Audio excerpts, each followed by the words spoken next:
ہر میر کارواں سے مجھے پوچھنا پڑا، ہر میر کارواں سے مجھے پوچھنا پڑا، ساتھی تیرے کدھر کو سدھارے کہاں گئے؟ کشتی نئی بنی کے اٹھا لے گیا کوئی، تختے جو لگ گئے تھے کنارے کہاں گئے؟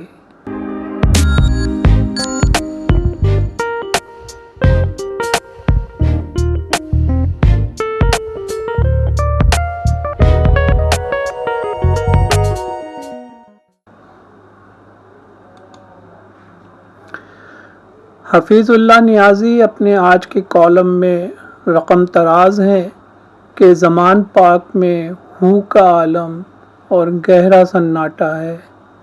وہ لکھتے ہیں کہ یقین کامل تھا، عمران خان کا انجام بھیانک ہے۔ یہ قومی بدقسمتی ہے کہ عمران خان نے اپنے چاہنے والوں کے دل و دماغ میں یہ بات رچا بسا دی کہ فوج کا خاتمہ بالخیر تحریک انصاف کے مبارک ہاتھوں سے ہی پایۂ تکمیل کو پہنچے گا۔ عمران خان کی تقاریر نے ذہنی تربیت کی۔ جب سیاسی تناؤ بڑھا یا نام نہاد ریڈ لائنز کراس ہوئیں تو پھر 9 مئی کو جو کچھ ہوا اس پر حیرت کیسی۔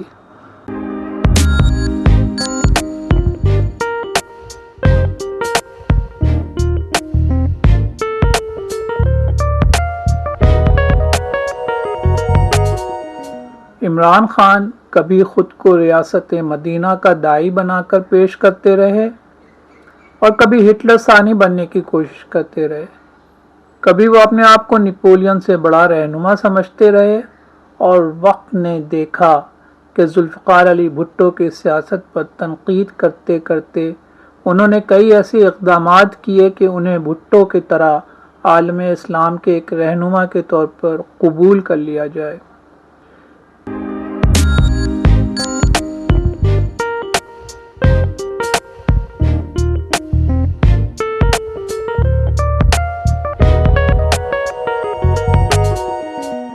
عمران خان نے بجلی اور گیس کے بل جلا کر سول نافرمانی کا اعلان کرتے ہوئے یہ سمجھا تھا کہ وہ گاندھی کی طرح حکومت کو گھٹنے ٹیکنے پر مجبور کر دیں گے۔ اگرچہ وہ اپنی گرفتاری سے بچنے کے لیے ہر ممکن ہتھ کنڈا استعمال کرتے رہے، مگر خدشات کے پیش نظر وہ اپنے حامیوں کو جہاد کی تلقین بھی کرتے رہے اور اس گمان میں رہے کہ جس طرح طیب اردگان کے ایک موبائل فون میسج پر ترکیہ میں عوام نے فوج کو پسپا کر دیا تھا، اسی طرح ان کی گرفتاری کی صورت میں پورے ملک میں فوج کے خلاف بغاوت پھوٹ پڑے گی۔ اس بات کے واضح اشارے آ چکے ہیں کہ فوجی املاک و تنصیبات کو نشانہ بنانا دراصل ایک منصوبہ بندی کا نتیجہ تھا۔ عمران خان کی گرفتاری کے بعد رہائی پر حامیوں کی جانب سے اسے اپنی بڑی فتح سے تعبیر کیا گیا۔ ابتدائی مراحل میں پی ٹی آئی کے حامی ٹارگیٹڈ مقامات پر کیے جانے والے حملوں کے نتیجے میں ہونے والی تباہی و بربادی پر مطمئن اور مسرور تھے۔ صدر مملکت اور عمران خان نے رسمی طور پر بھی اس کھلی دہشت گردی کی مذمت کرنا گوارا نہیں کیا۔ میں نے اپنی 13 مئی کی ایک پوسٹ میں لکھا تھا کہ کل وہ کسی موقع پر اپنے نفع و نقصان کا حساب کریں گے تو انہیں اندازہ ہوگا کہ انہوں نے کیا کچھ گنوا دیا ہے۔ دیکھا جائے تو پی ٹی آئی اقتدار سے نکلنے کے بعد اب تک کوئی بھی مؤثر پرامن احتجاج ریکارڈ کروانے میں ناکام نظر آئی ہے۔ قومی اسمبلی سے استعفیٰ دے کر وہ سمجھے تھے کہ اس طرح وہ نظام کو مفلوج کر کے جلد انتخابات منعقد کروانے میں کامیاب ہو جائیں گے۔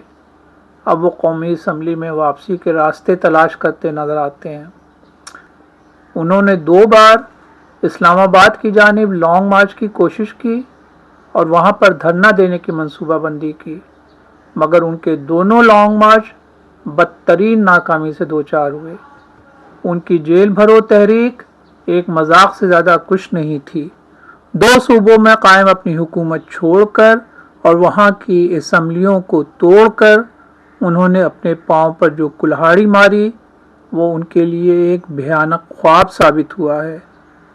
9 اور 10 مئی کے پرتشدد واقعات میں بھی پی ٹی آئی کے موجودہ مظاہروں میں صرف کراچی کی شاہراہ فیصل پر ایک پرامن احتجاج کی کوشش کی گئی، مگر اس میں بھی وہ کوئی قابل ذکر تعداد کو جمع کرنے میں ناکام رہے، اور پھر چند گھنٹوں بعد انہوں نے چند گاڑیوں کو اور رینجرز کی چوکی کو آگ لگا کر اس پرامن احتجاج کو بھی تشدد کا رنگ دے دیا۔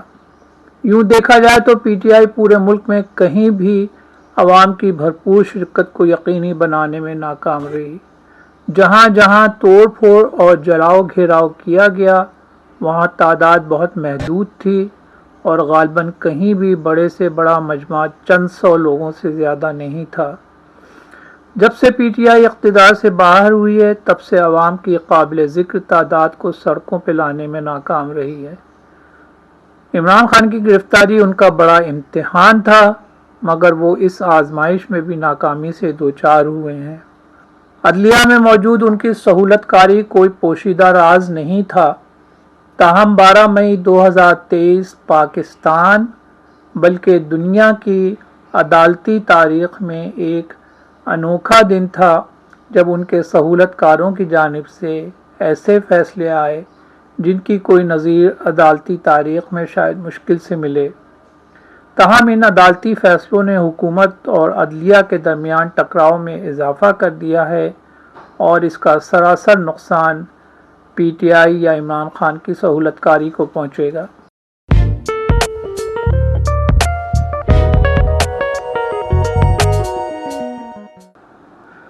عمران خان کی شخصیت تضادات کا مجموعہ ہے۔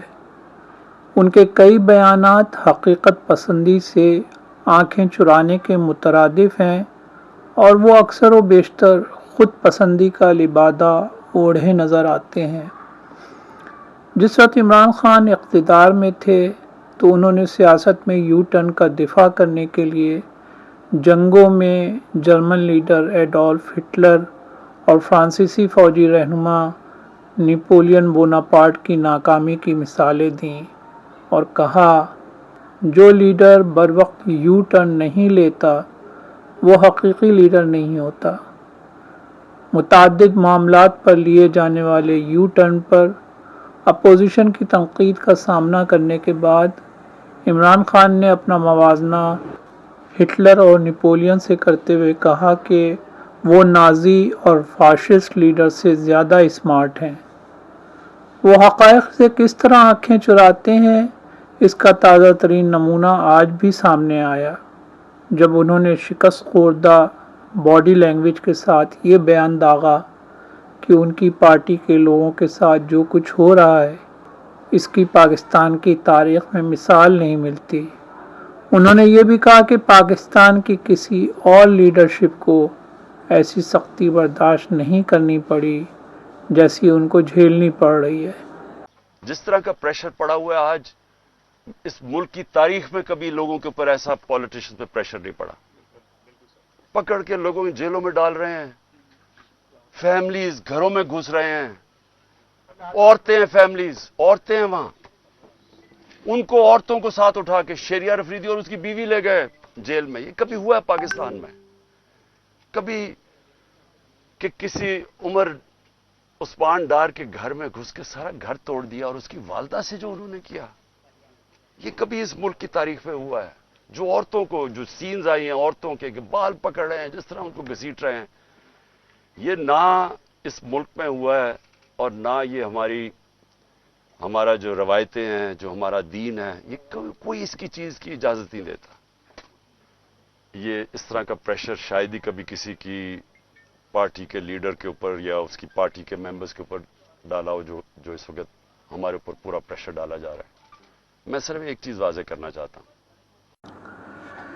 یہ باتیں کرتے ہوئے عمران خان کیوں بھول جاتے ہیں کہ جنرل ضیاء کے زمانے میں پاکستان پیپلز پارٹی اس کے رہنماؤں اور اس کے کارکنوں کے ساتھ کیا کچھ نہیں کیا گیا، کس کس طرح کی سختیاں نہیں برتی گئیں، کوڑوں کی سزائیں دی گئیں، پھانسیاں دی گئیں۔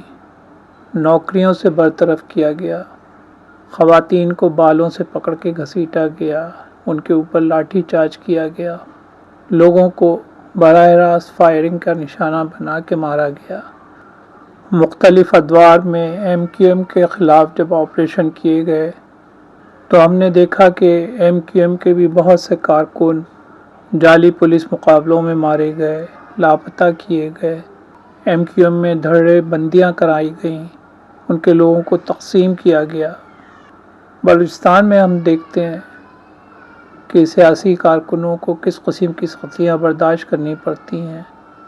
این پی کے ساتھ ہم نے دیکھا کہ انہیں کس قسم کے مسائل کا سامنا کرنا پڑا۔ ان تمام حقائق کو سامنے رکھیں تو عمران خان جب آج کہتے ہیں کہ جو کچھ ان کے ساتھ یا ان کی پارٹی کے ساتھ ہو رہا ہے اس کی کوئی مثال نہیں ملتی، تو یہ حقائق سے آنکھیں چرانے کے مترادف ہے۔